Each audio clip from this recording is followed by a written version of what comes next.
How to fix GPS error in Lyft. In this video, I'm going to show you how you can fix all these GPS errors. First of all, open the application. So as you can see, there is a problem here. So simply tap on try another location.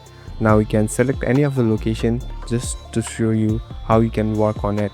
Now sometimes it won't show you the location, so simply swipe up and turn on and turn off the location from your mobile device. So it will take some time.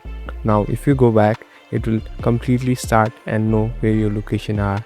So as you can see, it has been completely fixed. Now you can easily schedule a ride and go to the place that you want. Sometimes this happens because it uses your location services and sometimes it doesn't interact together. So it's fixed now. Thank you for watching this video. I hope this video will help you.